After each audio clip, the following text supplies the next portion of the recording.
সেদিন ছিল পুরী ভ্রমণের আমাদের শেষ দিন, আর আমরা শেষ মুহূর্তে বাড়ি ফেরার জন্য কিছু টুকটাক বাজার করছিলাম। আর সমুদ্রের ধার দিয়ে হাঁটতে হাঁটতেই এত সুন্দর দৃশ্যটা আমাদের চোখে পড়ে গেল। একদিকে সমুদ্র আর সমুদ্রের তীরেই মহাদেব। ওফ, কি বলবো, মানে ফিলিংসটাই আলাদা, দেখে এত ভালো লাগছিল।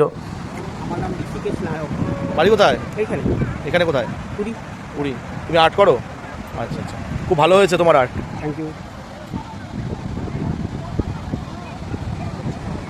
উনি সবাইকে বলছিলেন যে একজন শিল্পীকে আপনারা যদি কোনো সহযোগিতা করেন, তো আমি যেটুকু পারলাম আমার তরফ থেকে সহযোগিতা করলাম, কারণ আমিও একজন শিল্পী। আর শিল্পী একমাত্র শিল্পীর দুঃখটা বোঝে, যে কত কষ্ট করে এই এত সুন্দর একটি আর্ট এরকম জায়গায় বালু দিয়ে তৈরি করা। আর উনি এত দক্ষতার সঙ্গে নিপুণভাবে করছিলেন যে প্রত্যেকটি বালু কণাকে এত সুন্দরভাবে ডিজাইন করেছেন, কি বলবো, কিছু বলার নেই। মানে আমার মন জুড়িয়ে যাচ্ছিল। আর একদিকে সমুদ্রের ঢেউ, সমুদ্রের ঢেউয়ের আওয়াজ, আর তার সঙ্গে বাবা মহাদেব।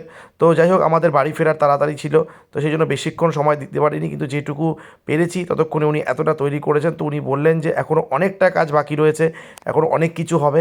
তো যাই হোক, এই সুন্দর মুহূর্তটা তোমাদের জন্য।